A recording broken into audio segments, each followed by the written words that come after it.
Hey everybody, welcome. Right now, we're just waiting for a couple people or a few more people to join us, and we thank you for coming and jumping in and spending our 4-year anniversary of Nomad life, and hopefully we can chat with you guys and talk about some of the things you may have questions about. So we are just trying to get a few things up here on our other computer. We got that one going good, and anyhow, we are currently in Saranda, Albania. And as you can see, it's gorgeous. Yeah, yeah. We actually have the island of Corfu, Greece, right back over here. And so it was actually 4 years ago yesterday that we became full-time nomad retirees. Traveling the world with our two dogs, and it's been an amazing 4 years. It's hard to believe it's gone by so quickly. Um, when we started this back in the idea back in I guess 2010, 2011, and we started trying to research how do we become nomads, how do we get to travel the world, what is it going to cost. It seemed like a moonshot. It didn't seem like that was going to happen very quickly. And initially we were looking at specific countries because there was nobody out there talking about slow travel, how to be a nomad in retirement. People were looking at, or that we were looking at, were either vacation travelers that were popping into one location. And forgive us for the street down below. I don't know if you can hear that loud motorcycle. We can't really control the motorcycles. Hello from Antalya. Hi guys. Hi. Glad to have you guys over here. But we were looking at specific countries because that's kind of what people were looking to do. Go to Panama, go to Ecuador, go to one country or another at a time. And as we started doing our research, Julie and I could never agree with the location. I like summer, I like heat. Julie, on the other hand, yeah. And so I like summer, don't get me wrong. I just don't want the heat involved in the summer. So it took us a while to realize that we weren't looking to actually be expats in a single location. We wanted to be in the, I guess, omnipresent. We wanted to be everywhere. And that's a problem because we constantly do this. We have no idea what we want, and we debate constantly about this. And then of course there's the Schengen shuffle involved. So we have a whole lot of logistics, that we have to deal with in order to continue this roving retirement, early retirement I'm traveling. moving the table. Julie's got me squeezing off the screen here. So, but yeah, so we did a lot of traveling. We've been to 20 plus countries each by the time we retired. I'd been to 48 states. Julie had probably been to 30, somewhere close to 30 states. So we kind of knew there were places in the States that maybe were interesting to me that did not interest her, and vice versa. But we just decided that, I guess in what year, maybe 2018 or 19? 2009 is when we first decided we were doing But when we decided that the nomad life was going to be better for us. That was 2017. Yeah, so we initially bought our home in Montenegro, first home in Montenegro in 2016, believing that Montenegro would be the location that we're going to end up. That's a loud motorcycle, isn't it? So we thought Montenegro was going to be the location for us to retire, and we'd spend 6 months a year there, and we travel to different locations. But then they changed some of the rules about living in Montenegro with home ownership as your basis of residency, to where you could only be out of the country for 2 months if you had a reason, otherwise 1 month. And so that kind of threw a monkey wrench into, do we spend our time in Montenegro, or where do we want to go? So we decided that, we just won't spend over 6 months in Montenegro. We'd go there, spend less than 90 days and travel somewhere else, and come back and spend less than 90 days and go travel elsewhere. And so that worked out well when we started learning more about Schengen and trying to do Schengen shuffle, right, and how to travel through Europe. One thing I will say is that what I have learned personally is residency isn't necessary. It really isn't. Not at this point. Now, the Schengen is starting to squeeze all of us in quite a bit. We lost Romania, we lost Bulgaria, and we lost Croatia in the last 2 years. So we're definitely dealing with far worse logistics than we were when we originally got to Europe in 2021. But residency, is complicated, and there are pros and cons to residency if you want their health insurance and things like that. But honestly, the Schengen Shuffle, it's possible to do. Yeah. And Dana, by the way, we're in Saranda, Albania at the moment, and so that's the Ionian Sea behind us, and right in the background is the island of Corfu. So that's Greece behind us, and so it's we're on a location over a street, and so I hope the sounds from below are not bad. As we're sitting here, we're hearing some loud vehicles come by. It's like they know we're live streaming, I guess, so they're going to come through and rev up their motorcycles as they go down the street. So Albania is not Schengen. So for those of you joining this video and you are not familiar with Julie and I, because I know those of you guys jumping on now are probably subscribers, but people that may come and watch this later, they could be like, well, what's this thing about Schengen? So real quickly, the Schengen is a group of 29 countries, and until recently it was 26. Croatia joined the year before last, and then this year actually, Bulgaria and Romania joined, and it's most of the countries you think about in Europe, and you kind of have to think of them as being one country, and as an American, you can only spend 90 days out of 180 days in the Schengen zone, and then you have to leave the zone. So you only have a small group of countries to select from if you want to stay in Europe and do the Schengen Shuffle, spending 90 days in Schengen, 90 days outside. So one of your good options on the western side of the continent, you have the UK and Ireland. Both of them are non-Schengen, and UK is good because you can spend 6 months in the United Kingdom. However, if you are trying to be budget conscious, United Kingdom and Ireland are going to be quite expensive. Yes. South of Portugal and Spain, you can take the ferry over to Morocco, but you can be in Morocco for only 90 days. And when you're doing the Schengen, your day in and out count as the same day for each country. So you have to figure out how to stay a little bit longer in Morocco if you're going down there for 90 days so that you can come back with a fresh 90 days in the Schengen to Spain or Portugal. We prefer to head to the eastern side of the continent.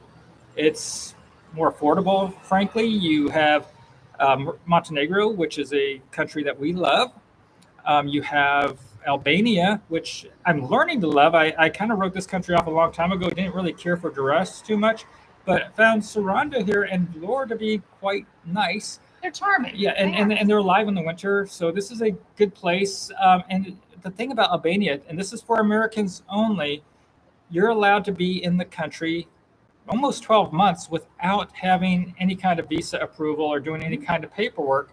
So you can just kind of decide, I want to go ahead and spend a year almost in Albania. You have to leave for 90 days after that, and then you can come back for another fresh 12 months. It's only for Americans. If you're Canadian or if you're from the EU or somewhere else, that rule doesn't apply. You have your different time frames based on your nationality. So Albania really likes Americans and will give you that extra time. Macedonia is not Schengen, or Macedonia if you want to pronounce it like they do. So Macedonia, Macedonia, Serbia, which we love, and Novi Sad's a great place, and they're hungry to jump into. So if you're doing like Serbia or Montenegro or Macedonia, you have to think about, or Bosnia for that matter, you have to leave that country for one day if you're trying to do a full 90 days, so that you do 90 days in the Schengen, 90 days, say you go to Montenegro, then maybe you just want to go take a day over to Bosnia or a day in Albania. It has to be a full 24 hours so that you can swap those days out. But if you're doing Albania where we are now, the cool thing is there's a ferry right back and forth to Italy. We did a video on taking the ferry from Vlora, Albania over to Italy. So you're really quite close to the Schengen. So you can come if you decide, hey, I want to live in Italy. That's my dream, but I can't get residency over there. And you want to go buy a home in Italy. and live there for 3 months solid, pretty much, and then take the ferry over to Albania, spend 91 days, then go back to Italy and spend your 90 days there, you can do so. But if you're spending your entire time in Italy, realize you can't go to Germany, you can't go to Poland, you can't go to Slovenia, Croatia, these other countries, because your Schengen clock is not going to allow that if you're not an EU citizen. So if you're an American and you don't have residency inside the Schengen, that's a hurdle that you have to understand and work around. So Albania really gives you a good option. So I'm glad we actually came, because it depends on where you go. Like I said, Duress, when we visited years ago, not impressive, but Saranda, I think, especially down in the central area, it's alive in the winter. So we have a few things here. Kosovo, yes, Jay and Sarah. The Kosovo is definitely on the list. We haven't spent a lot of time there, so we really don't, we can say that our friends did and loved it. They love American people. So if you're American, you will definitely have a welcome there. But the next question is Albania a safe place to live long term? I'll tell you, I feel really safe here. I would walk here at night here in Saranda. I would have walked in Vlora by myself. I haven't been to Durrës in several years, so I can't speak to that. We haven't been to some of the inland cities, Gjorokastër and several other ones. But honestly, the people here love Americans. They embrace the fact that they have tourists coming in, that they have people coming into their environment, and they appreciate the tourist dollars. It's helping to take the trash off the streets, to do good things for them, and I think they really recognize it.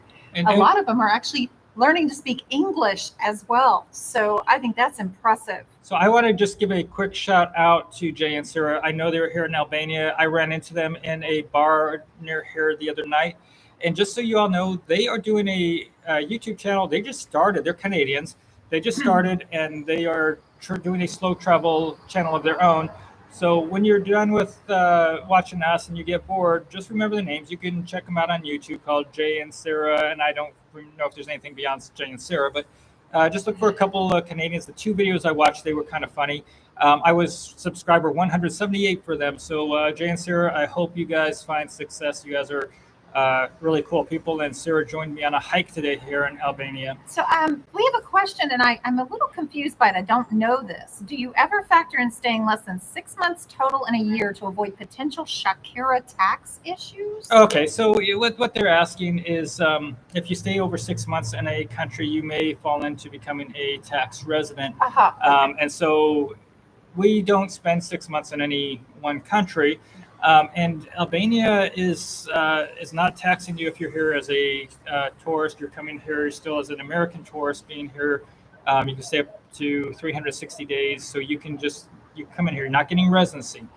So if you want residency here and you want to be able to put a card in your name, I don't know why else you would, because you can come here as an American. You can buy a place. You can stay in your place. You can even open a bank account here. It just... if you're speaking specifically to Albania, you're not going to worry about that unless you are going for residency. Well, and we've got mixed messages on the whole tax thing here for Albania at this moment. So it's still some more layers of the onion we have to peel through here. And that's why, as I said, residency isn't always the most desirable thing, because that's part of exactly what Jay and Sarah just told us.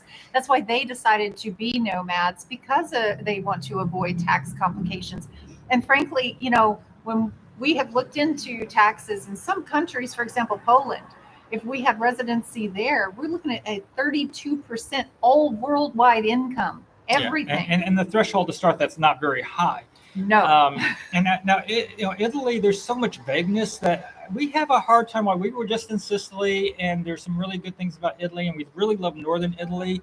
There's some things about the tax rules over there that kind of scared me as well, that I don't know if I'd want to do. But also when it comes to some of the countries, if you're looking at buying a home, because we just mentioned if you wanted to live in Italy, do the Schengen shuffle by spending time there and then coming over to Albania. I just want to say, if you're buying in Italy, they have a population problem that's decreasing.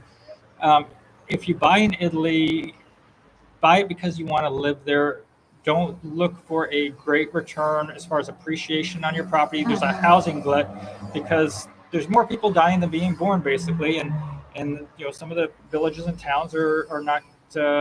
The population is not growing unless it's or immigration coming in. And Sicily has some gorgeous areas. I mean, they really do. They have some beautiful beaches. But, you do, as he said, you have to want to live there. You have to want to own that property. It can't be an investment. Yeah. You may get some rental income if you have it like in a tourist area like in Venice or Rome or something.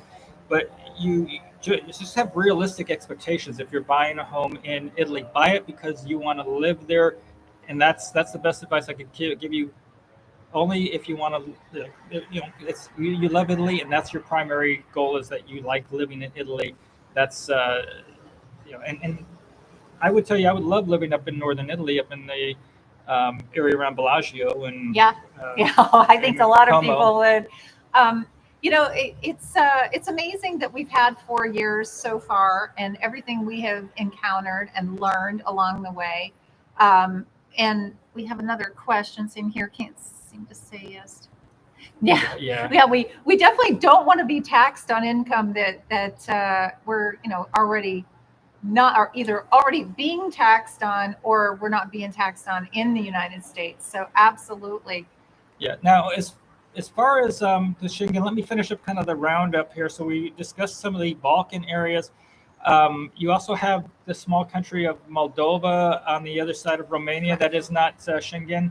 And if the war ever ends, we had a great time in Ukraine in 2021 before that all started. And we would love to go back and visit. Lviv was fantastic, but obviously we're not rushing back over there at this point.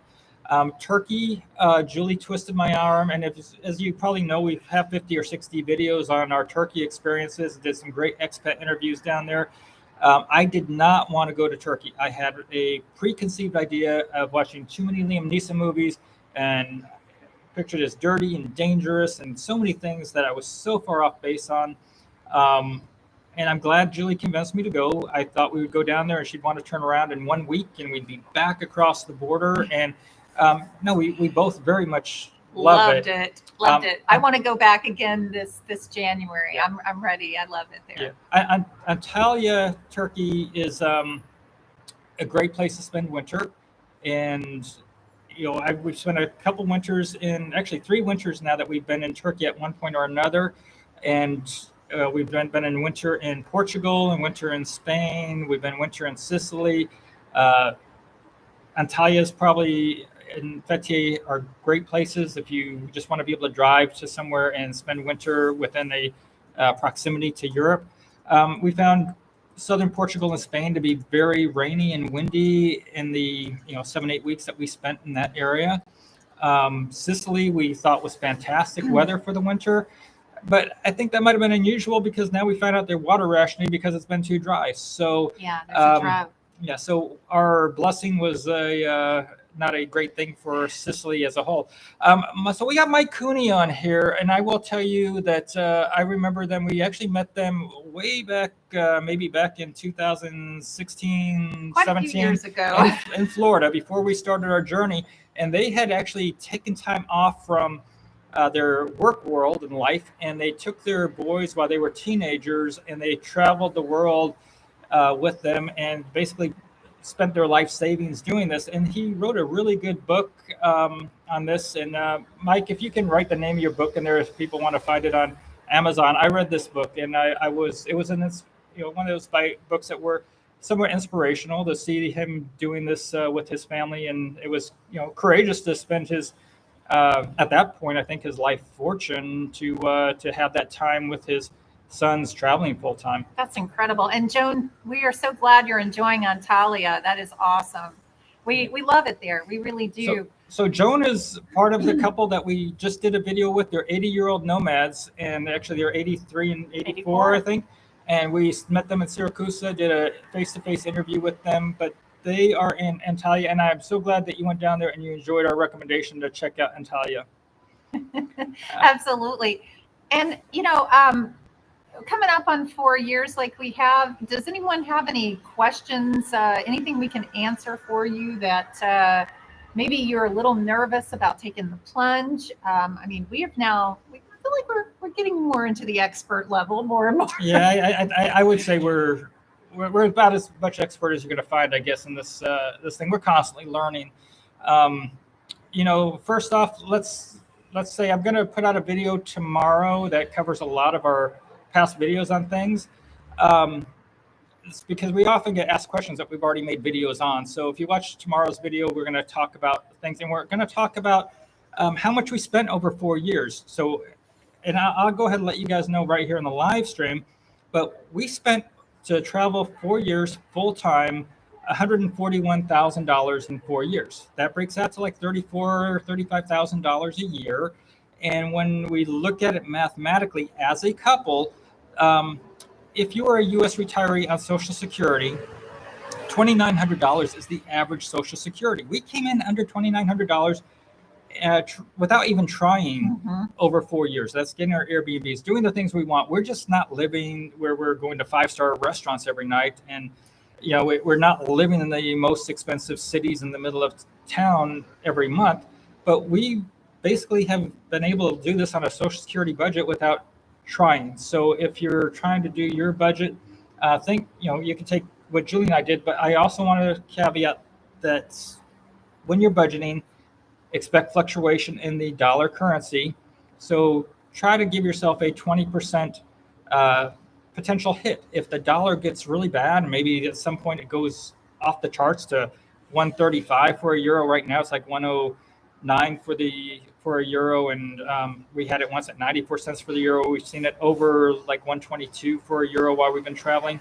So if you're traveling around Europe, know that you're going to have ups and downs on prices, but we do some inexpensive countries and some expensive countries, and some months are more than others. Exactly. It's kind of a balance. If we want to go to Scandinavia like we are this summer, then we're living in Montenegro a couple of months. It's less expensive. We own our home there. But yeah, we have a bigger budget than we actually spend, but we choose to do that. We have a great life with it. And so that's why we feel very comfortable telling people you could do this lifestyle on a Social Security budget under the $2,900. We've known so many people have done it, and we've done interviews with people doing it. So it's not just us. I mean, our 80-year-old couple are doing it on Social Security. We have Norm and Kat's traveling the world on Social Security that we've done videos with. Patty and Jeff we did a video with on Social Security. And then we just did one with Kay. She's on Social Security. And then our amazing Lindy who's like $800 some odd a month on Social Security, traveling around. That one's pretty incredible. Yeah, so somebody is asking, Michelle is asking, do we factor in time in the U.S. every year like other nomads? No. We do not. Our son is getting married next year, so we are going back. And then I went back for my first time in 3 years in December. So no, to answer your question, we do not. It's I went back twice last year because I had my stepmother was very, very ill, and then when she passed away, I also went back a second time to spend some time back there with my father. So when we look at last year's video output, I'm going to apologize. I think we only put out like 13 or 14 videos and a few live streams because there were just things going on in life, and there's countries we actually visited, made videos, spent time videoing, but we just never put the videos together to edit, and then time passed, and so we just kind of decided, you know what, it's in the history book. So and I want to say on that budget that we mentioned, we are not factoring in those flights, to be honest, because that is not everybody's nomadic journey. So we have not factored those 3 flights in that we did. Okay. And by the way, Mike Cooney just wrote in and said the name of the book, if you are interested in his book, is called Cooney World Adventures I think it's backpacking with teens through Latin America. It was throughout the world, so I don't know if that was correct or not, but maybe that's book 2 or something. But it was because I think he went to Africa and other places too. But it doesn't matter. His in Australia too. But the book is a decent read, and yes. It was fun. And what countries have the easiest residency? Well, we have a lot of videos out on this stuff. Romania actually has quite a few options.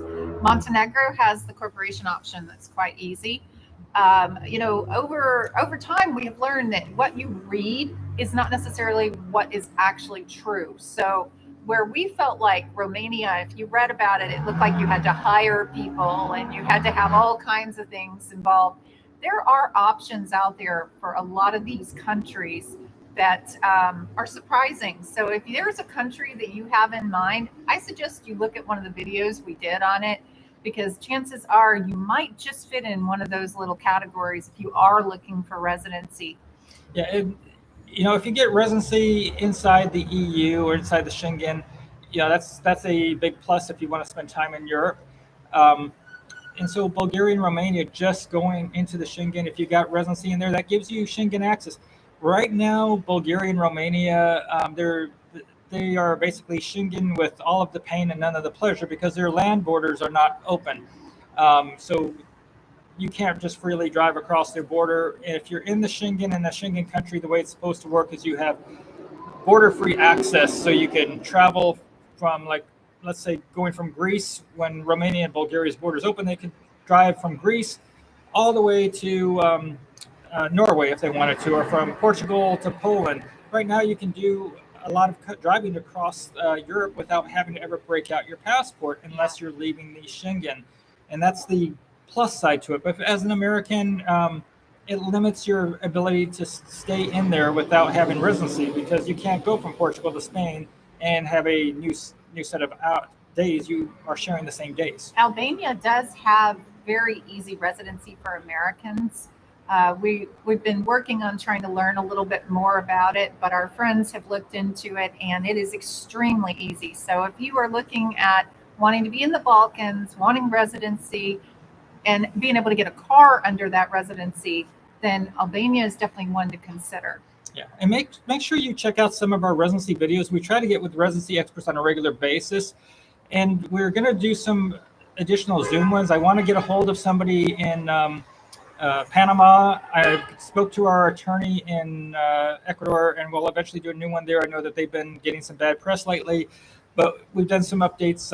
Spoke with Ed Lindquist from Cuenca Expat magazine there. I've got one of our expats that we did a video with in the past that's going to do an update on his cost of living there. So the expats in Ecuador feel that Ecuador should still be a consideration for people looking for a place to go. So, just know we're not there, but from what we're hearing, there's not a bunch of people deciding that they need to run out of the country, even though there's been some negative press. And to answer Jay and Sarah, have we ever overstayed the Schengen accidentally? No, but we came really, really close last year. Julie did. I did. Yeah, he had already flown back to the States a couple times. I came extremely close. I literally crossed from Croatia into Montenegro about 4 p.m. in the afternoon on my 90th day. Yeah. So, but that was because of you had 8 hours to spare. It wasn't that bad. But you do not want to overstay the Schengen. You can have a ban of up to 5 years. It is a big deal. So to keep us from doing that, we actually will do 88 days usually. Now, this particular time was because he went back to the States, and we ended up having to have additional time in Italy that we weren't expecting. But that is definitely 88 days is the sweet spot. If you do 88 days, that counts as your entry day and your exit day, and then you would be good to go. Now, some countries have something called a bilateral agreement with the United States, which supersedes the Schengen rules, but you have to know about your bilateral agreement and the rules behind that before you try to use this. And if you're trying to use a bilateral agreement, like Poland has a bilateral agreement, there's some people that we've spoke to that said, oh, we would be able to go over to Ukraine and then back to Poland and use this bilateral agreement that Poland has.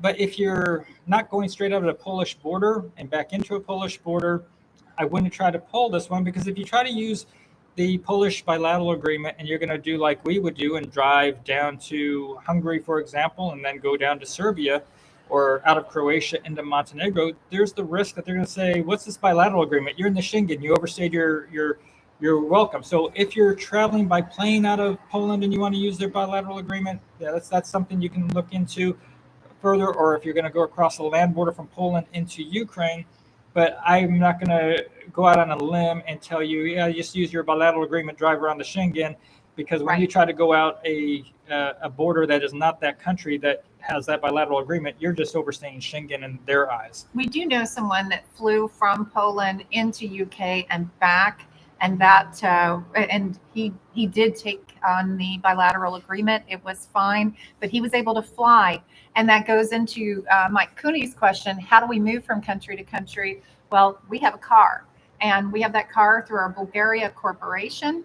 But we also have a new option as well out there that we've learned about through Germany. So if you have interest in these, they're on our website. We have YouTube videos. We've done several videos, but in a nutshell, because I know we haven't spoken in quite a long time, Mike, and so I'm glad to have you guys on board with our channel. But we drive around in our Citroen Berlingo. We affectionately call her Abby, and I'm going to say Julie discovered this solution. She worked many hours to find a solution to give us an ability to have a car in Europe without having to have residency somewhere and have it registered to us. So we have an attorney in Bulgaria in the city of Veliko Tarnovo, and he's helped many of our viewers to obtain a vehicle by opening up a nil corporation. The corporation doesn't need to make any money, and then we put the name of or put the car in the name of the corporation. As officers of the corporation, we drive our company vehicle all around Europe, and it's worked out fantastic for over 3 years. And then we have the new one with Cars Turf is in Germany, and if you go to warrenjulietravel.com and go to our is it services tab in there, and it's under resources. Yeah, resources, and you click on there, and you can get a discount on the setup fee if you give them our name. But they just set up in 2023, and so it's a little bit different system. You can own the car, but they would be like the placeholder of the car, something like this. And we did a video on this, but you basically would drive around with your permission from them, and they do the insurance and that, but you would still own the car, but it's just a different system, and you would have a German license plate. And the plus part to this is that in Bulgaria, we go back every year to do our inspection and our registration, whereas if you're in Germany, you do it once every 2 years. So we have to make sure that we go back to Bulgaria every year. Yep, and you know, we do make it a good thing because we go to Bulgaria, then we go down to Turkey, and we enjoy our winter there. This year we did it differently because our son came and visited, so Istanbul was early on, and then we did Sicily. And thank you, Cookmaster. We hope to see that 100,000 subscribers at some point too. That said, please share us with your friends, that anybody that you think is interested in the nomad or expat lifestyle. We appreciate you guys following us, and you guys inspire us. And I created a website, a brand new one. Actually, it was an update. So if you were at the old website, we have a new website that Julie just put out literally 2 days ago, I think. I did. And what I wanted to say is I've been blogging. So now I have one on pet-friendly things in the Balkans and Central Europe. And we also have a blog about the Schengen Shuffle. So if you have some confusion with Schengen Shuffle, this kind of helps you. Yeah. And Mark from Ecuador, we missed you too, buddy. Mark was in a couple of our videos down in Ecuador, where he was one of the friends we made when we were in there during the COVID days. Lots of hiking adventures together. Yes.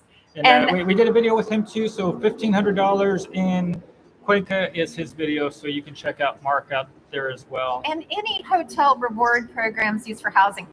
We don't do that. We did that when I worked and I traveled for business and stayed in hotels. But because we have our dogs, we just find it much easier to have an Airbnb and stay in a place that has all of the things we're used to living with. So we have our stovetops, we have our ability to make homemade dog food. Our dogs primarily can eat homemade dog food, with the exception of maybe 30%, 20% of their diet is with kibble, high nutrient kibble. But otherwise, we like to have a place that is dog friendly, and hotels are just not it sometimes for us. Listen, a lot of people love the hotel life. That is not for me. I'm living a lifestyle.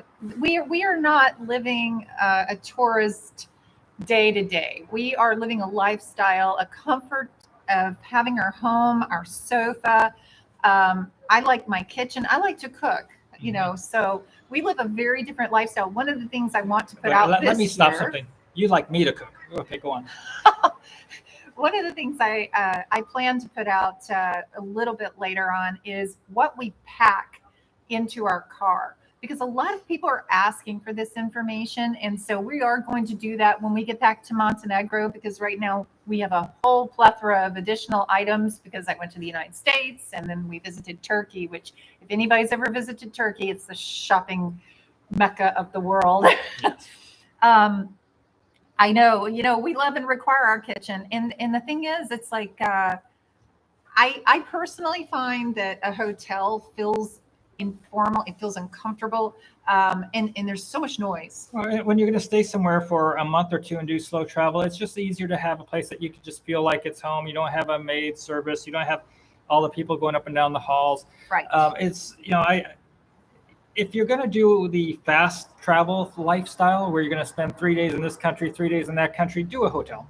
But if you're looking for a price break and having a place to stay that's going to be more like a home, that's what we do. If you do Airbnb, oftentimes when you're putting the length of time in there, you'll get a discount off of the regular price. So maybe they'll normally charge 80 or 100 a night, but when you end up doing it for 30 days, it might be knocked down to where you average out to 30 or 40 a night. So maybe you're going to get the place for 900 or 1,200 a month instead of paying the 2,500 or something a month. We found an incredible deal for the summer in a part of Germany, in the northern part of Germany. And I just looked today because, we're reviewing things. We got 70% off, even in the summer. So, the deals are out there. Yes, Airbnb has gone up exponentially. I mean, we have gained 40% in some cases, increases, and that's a shame. But there are still part of it is things that the out dollar there. weakening too. So when Yes. some of these people do their properties in euros, you see it in dollars if you're using the dollar on your Airbnb. So some of those prices that used to be lower have actually increased because the dollar is weaker. And what I want to say to living, working outside the box, your option, they're saying our option with Abby seems like a great option for regional travel. What will we do in Asia or South America? When we start traveling internationally to those points again, we will, if we still have dogs, we'll definitely have to look at some additional options. And that's part of the reason we are not in Asia, is because it's very difficult to travel with dogs. Yeah, we don't want to have to put Arya under the plane. If we were able to bring Arya into the cabin with us, and she's our Ecuador rescue, she's roughly 25 to 30 pounds in that bracket. She can't go in the cabin anymore. When we came to Serbia, she was able to come into the cabin. At that point, she was younger. We didn't realize she wasn't full grown at that point. She ended up still growing some more, but she is not an in-cabin option. And when we're traveling through, if we were to travel through Asia by plane, putting her under there, we are not comfortable sometimes thinking about the heat of the locations. And to be quite frank, if she gets lost in the system, I hate to think about some of the countries and how they look at dogs. And Yeah. Without saying too much, I just I feel more comfortable knowing she's safe. If we get some house sitters in the future that we can trust to take care of our dogs for like maybe 2 weeks, then maybe we'll do a quick flight over to say Thailand or something, and then come back to say Montenegro where we have our house. So there's thoughts we put together about how maybe we can go some places if we had people we could trust watching the dogs. And Yuri, he can recommend the countryside in the Czech Republic. So yeah, we'll check that out because we are going up to Prague this summer. We've been through the Czech Republic and Slovakia, but we haven't spent a lot of time. Extensive time. There's beautiful countryside, but we're hoping to get through Prague, Vienna, and Berlin on a drive up to Copenhagen. We're going to spend 3 weeks in Copenhagen later this year, and then work our way up to Norway and Kiel, Germany. Francine, good morning to you. And Mike, we hope we get to see you this year. That would be wonderful. We haven't seen you in a long time. Living, working outside the box. Thank you. Our dogs, we think they're cute too. and vegan vanner. We will send you that link if you'd like, or you can visit my new website, our new website. Yeah, it's real simple, warrenjulietravel.com, and just go to the services tab. Resources. You'll see the resources tab, and you'll see the one for car trip. However, if you want the information for a Bulgarian attorney to do it the way we're doing it, simply send us an email at warrenjulietravel@gmail.com. Correct. And having a 2-year-old dog holding you back at home, I would say it's not impossible to travel Europe. I would not recommend Southeast Asia. We haven't done it. South America wasn't bad. I mean, we were able to get around. Our dogs were actually able to ride on the Transvia. Yeah, well, that's in Ecuador. I just need to remind Julie, when we were planning initially to do our South American tour before COVID cut us off and put us in Ecuador for an extended period of time, we had 2 small dogs. We had a Chihuahua named Gracie, beautiful little girl. She died at 15 and a half down in Ecuador during our 9.5 months we spent in Ecuador. And it was after her passing that we ended up adopting Arya. So you can see the videos where we adopted Arya from the shelter, and you can see the earlier videos where Gracie was in there.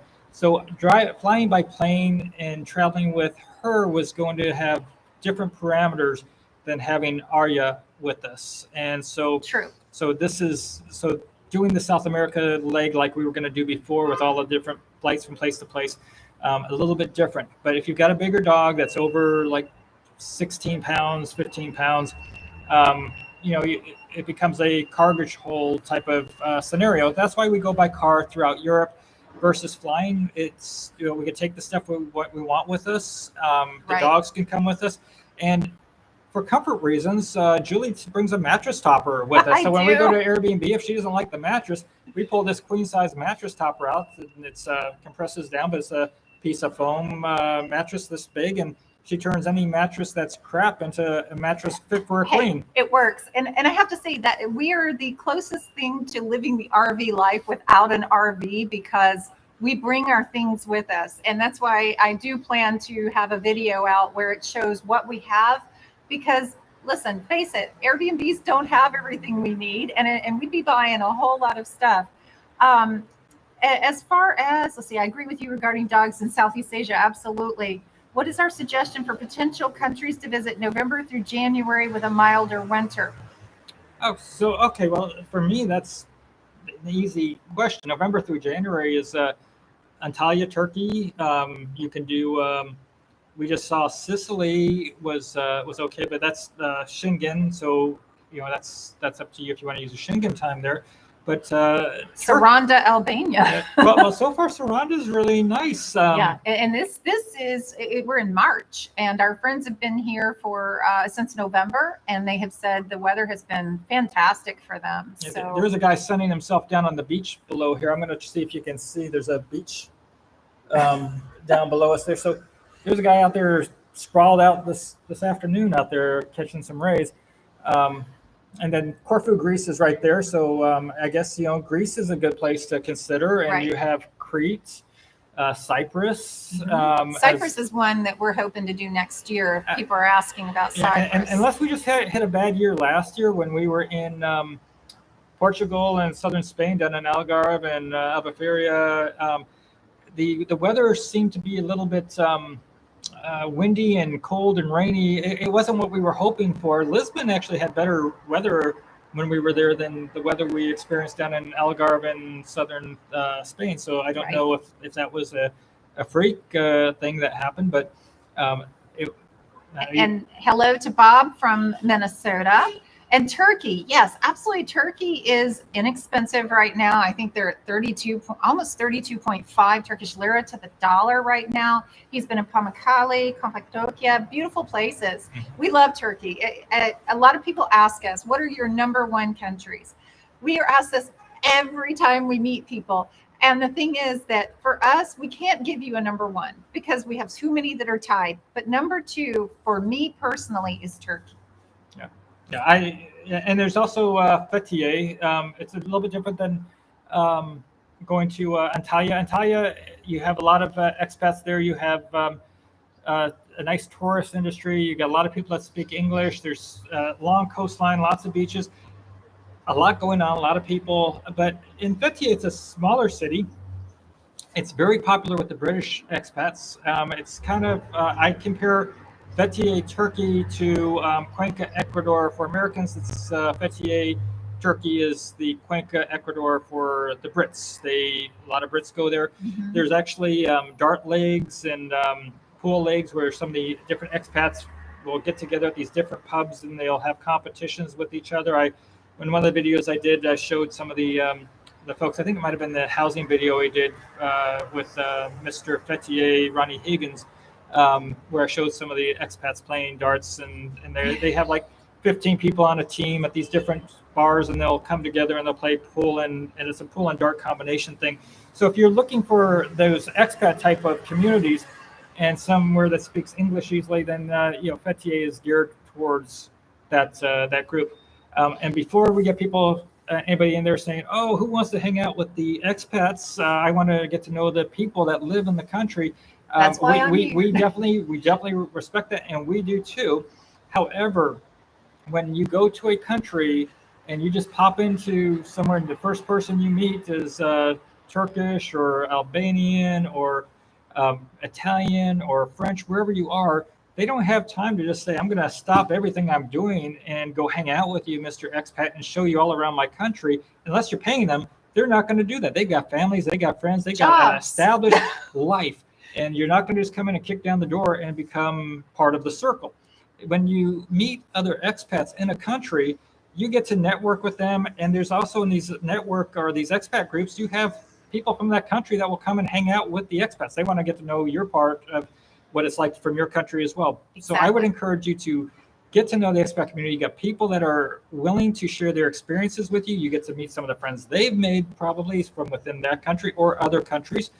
And you get people that want to do adventures and share adventures with you. So don't shut down on thinking, oh, I'm a purist, I'm not going to hang out with expats. That's going to limit your ability to actually crack the door open to get to know people within the country. Yeah, and it can get lonely. If you are in a place for a while, you can become lonely if you don't have people. And if the people don't speak your language, having expats around can feel good. It can be a sense of home per se. Yes, we understand people say, well, I'm traveling because I want to meet others. But honestly, the realities are that you're not going to just go up and say, okay, I want to meet this Albanian family, and they're going to embrace you and have time for you. Just like if they came to your country, they couldn't do, most likely it wouldn't happen that way either.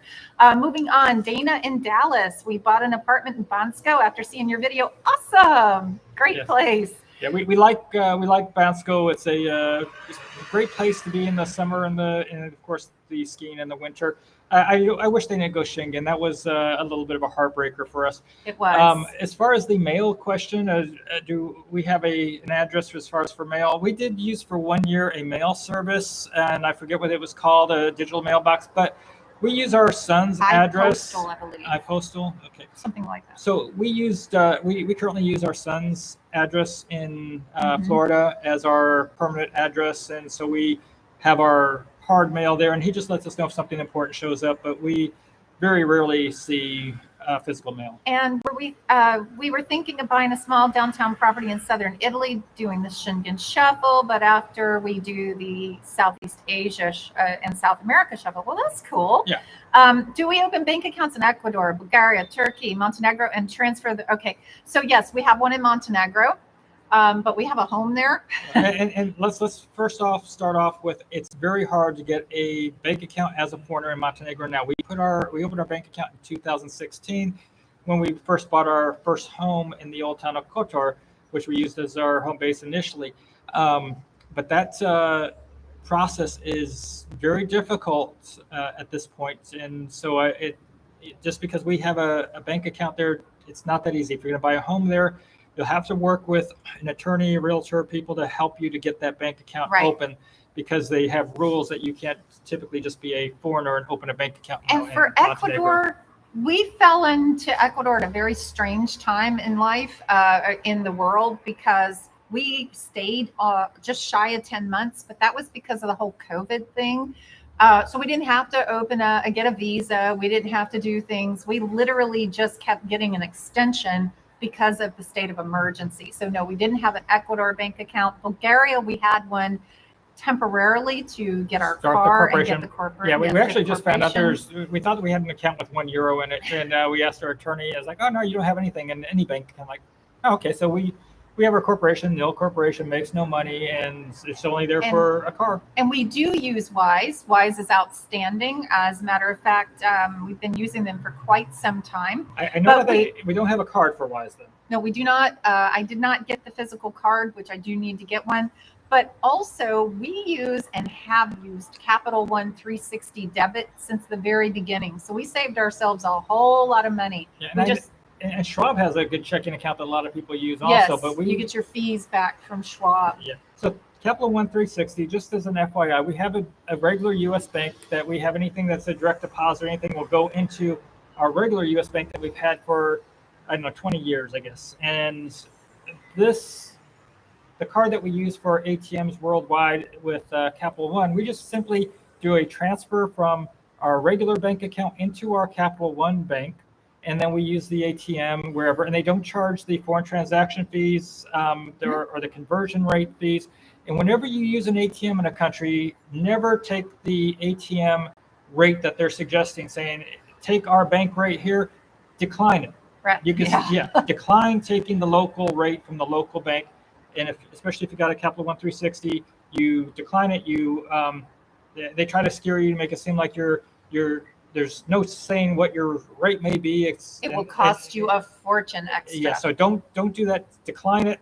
And then with Capital One 360, whatever the going rate is, if it's $1.09, it's $1.09 is what we end up seeing for a euro when we do it, or whatever the lek happens to be, or the zloty, or whatever currency we're pulling out.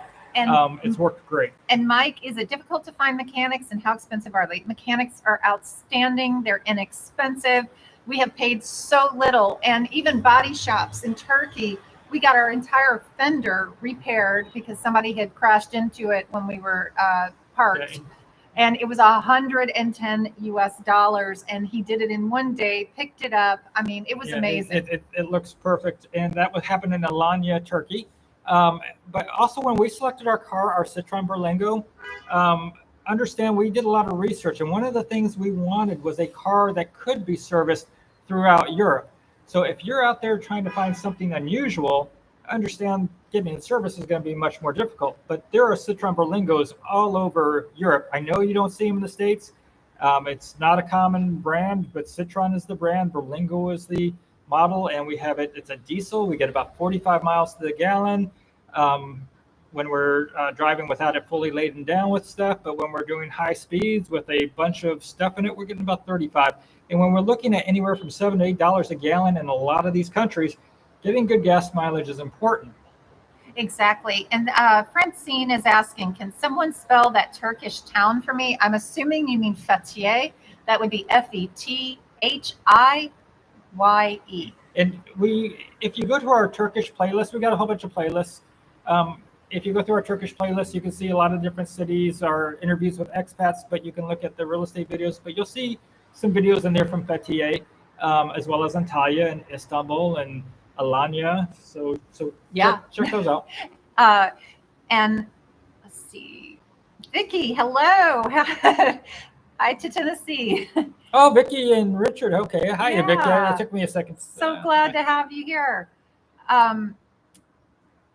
So let's see. What else have we not covered? So let's see. 65,000 is an awesome price for Basco. Let's see. Okay, that's Bulgaria property.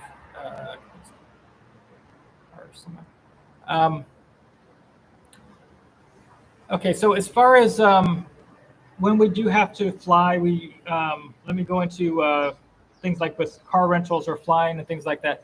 We don't do a whole lot of car rentals any longer. When we first came to Europe, we rented vehicles for a while till we were able to get to Bulgaria so we can buy our car. Mm-hmm. And also whenever we fly, we look at a site called skyscanner.com. And we find that Skyscanner has a lot of flight options and rental car options that you don't often find by trying to search on your own. I think it's superior to Orbitz and a lot of these like Expedia, these more known websites. So I would check out that if you're looking for rental cars or if you're looking for And we have a link. hotels and airline tickets. Yep, we have a link for Skyscanner on our resources tab. And then health insurance, just as a reminder for everybody, I was a licensed, I still am a licensed life health insurance agent from the United States. So we use, we have insurance on ourselves as we travel. I have a $2,500 deductible. Mm-hmm. We have a $1 million max for us when we're traveling and as we travel. So we have international medical insurance. It costs us roughly $240 a month for the two of us. There are age bands to this. So I'm now 56 as of a couple days ago. Julie is 49. And so if you're older or younger, it could be fluctuating up and down. We have the Global Citizens Program that we have through IMG. Please go through my link. You can find it at warrenjulietravel.com because I do get a commission, but only if you use the link. I also have the Safety Wing link in there. So if you're younger, you're a digital nomad, and you want a lower type of coverage, Safety Wing is popular for digital nomads. If you're looking for a type of coverage that you want as an expat or a little bit more robust, higher limits, you'll want to go with the IMG programs. If you're over 35, the Safety Wing, I think, limits you to, I think, $100,000 in coverage. It's not as robust. If you go with a high limit, like $5 million on the IMG program, understand that we'll go through underwriting, and a lot of times those get disapproved without additional paperwork. So look at those programs under $1 million or $1 million and below. Michelle, if I use the VPN to browse Airbnb and select a country in Europe from my browser, would I find better rates? I would try it. I definitely would, because I have been in countries before where I found that if I did that, I seem to have gotten better rates than if I got on Warren's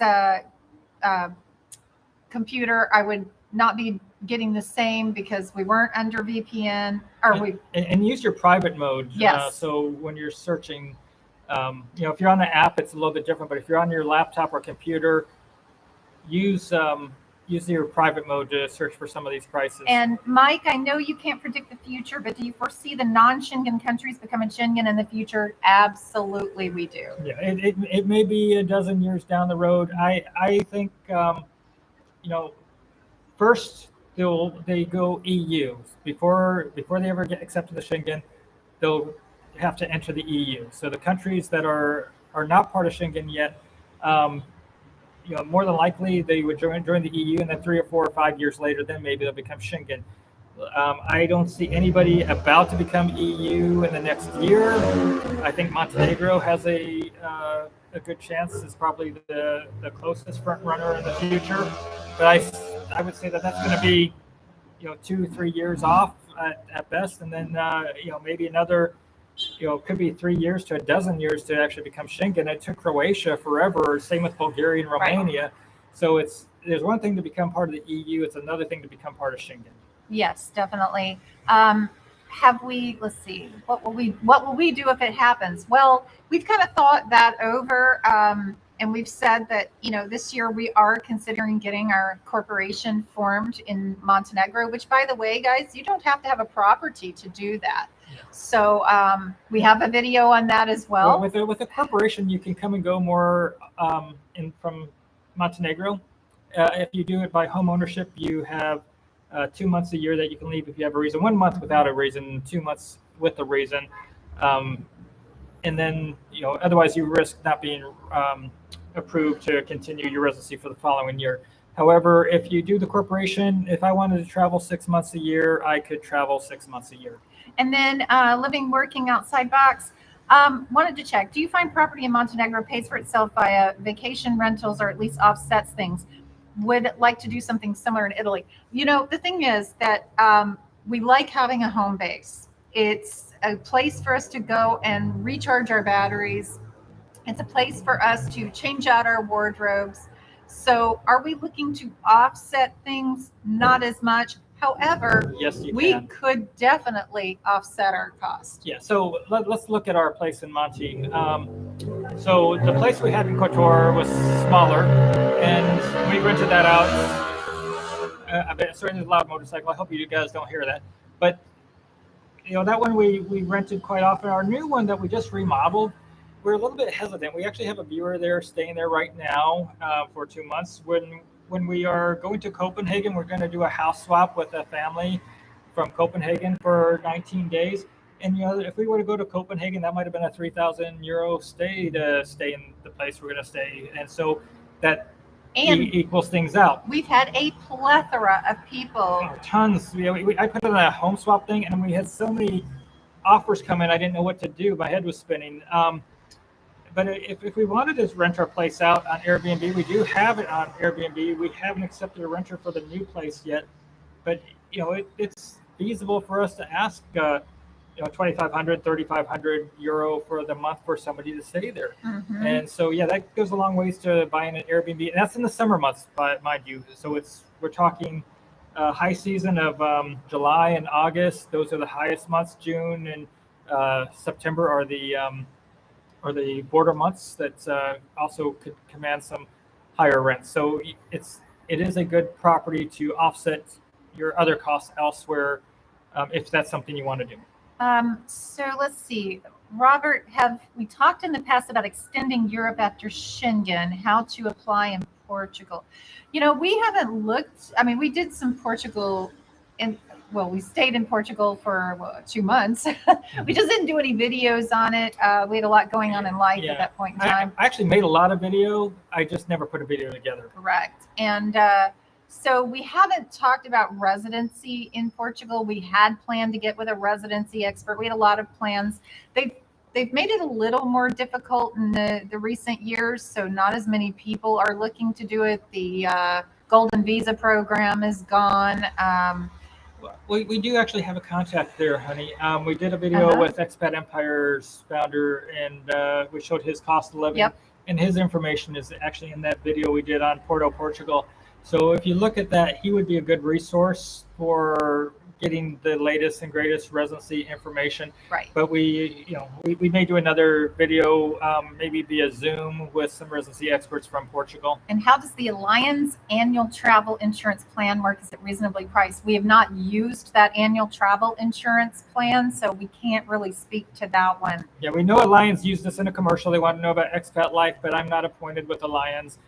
They wanted some expat information, and it did an interview. And so we've done a lot of work because of our channel where Alliance wanted information what it's like to be an expat. We've done stuff with International Living, both on videos and in writing articles for them. We did Live and Invest Overseas conferences where we come in through virtually to their conferences. So we've done a lot of things with a lot of different outlets. The International Living TV, we made 4 videos for ILTV, but honestly, while I love International Living, I put a lot of effort into those videos, and it's when they put them actually out on their YouTube channel, it just didn't seem like they were getting the traction, and some of the titles, I think they missed the boat on some of these things, and so I just kind of decided it wasn't something I wanted to put so much effort in. Yes, we got paid for making those videos, but there's from a creativity part of it, if nobody is watching them, it's not as fulfilling. I'd rather make less money and actually see people watching our videos and getting the information than putting my best efforts in and not seeing them get seen. Right. Patrick, hello. I just checked with Pet Airlines, pet friendly and cabin allowed.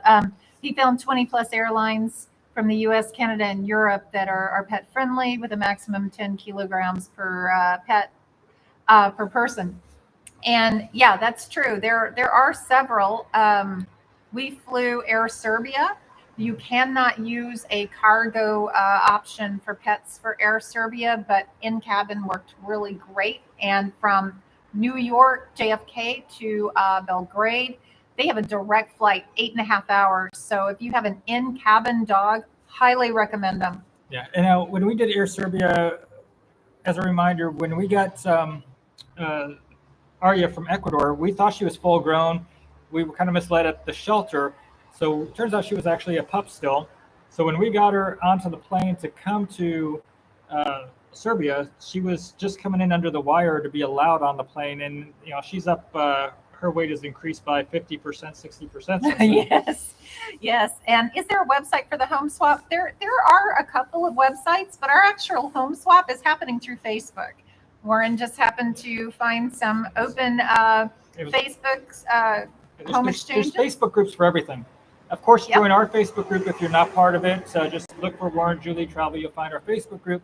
And we encourage you, if you're travelers or have travel information or questions or sharing your experiences, to put stuff on there as well.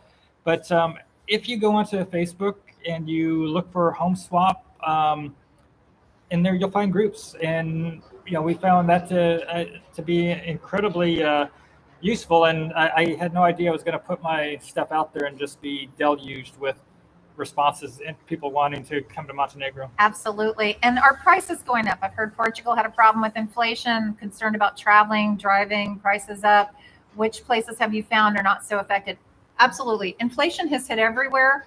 But the Balkans still it's just very affordable still. Mm-hmm. So Italy, I definitely saw an increase. I was surprised. Sicily was more expensive on restaurants than I ever imagined it would be. And part of this is the euro exchange rate has gotten worse. Polish zloty, we loved our time in Poland, but right now it's going to be 20% more expensive. We went from a 5-to-1 to a 4-to-1, less than 4-to-1 right now. That is Poland. Correct. Last I looked, it was 3.92, and that is incredibly low.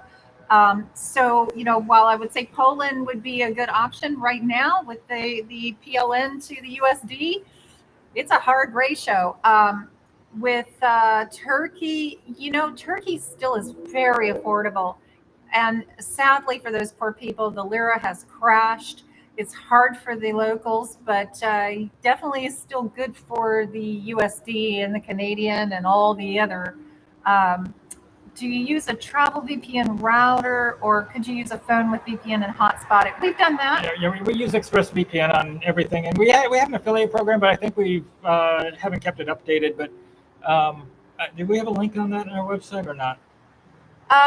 Yes, we do. Express is on there. Okay. Have we heard any more from Remus about age 65 overstay and residency in Romania? Just what he gave us in the video. We've sent people over to talk with him. I think we probably have sent to 20 or 30 people over to Remus for him to respond to on different things, but we're not part of all those conversations once we turn them over to Remus or any of our residency experts, whether that's Nino in Montenegro or Nemanja in Serbia. I mean, we just or Demeter in Bulgaria. Yep. We just thanks for sharing your experiences and travels with us. Hey, thanks. So anyway, just as an FYI, everybody, we were actually, because our Airbnb had a weaker internet and not as pretty of a view, we're in our friend's Airbnb that are out walking their dogs, and it's sunset, so they're going to probably be coming back pretty soon. We're here in Albania, and again, that's Corfu. That's Corfu, Greece behind us, and it's probably time we start wrapping up our evening. I still want to say hi to our new neighbor, Kiram. So, okay. So cool that you're on. That's awesome. And what experience do we have with credit card companies with regard to maintaining credit lines after our income drops? Honestly, American Express has asked me a few times about changes in income, and I ignore it. So they haven't done a thing to us. Chase Sapphire, they haven't done a thing to us. And Chase Sapphire actually is an outstanding card. We did have an affiliate program with them. I don't know if we still do. No, we do. It's just one of these things where it's actually a refer a friend thing, and we get credit. And I think we could do like 10 people a year on it or something. Okay. And we highly recommend that one as well. Yeah. But anyhow, everybody, thank you for joining us. I'm releasing a video tomorrow about our 4-year anniversary of traveling, and highlighting some of the videos we had with interviews with expats and where to find information. And I do have playlists that show our expat interviews if you want to see those on cost of living. And I made a playlist of how to be a nomad with some information. So check out the playlist on our web channel. So I'm going to have to wrap this up and say thank you, everybody, for joining us today. And from Julie and I and our 2 wonderful dogs who are up in our Airbnb room upstairs, have a great day, everybody. Thanks. Bye-bye. Ciao.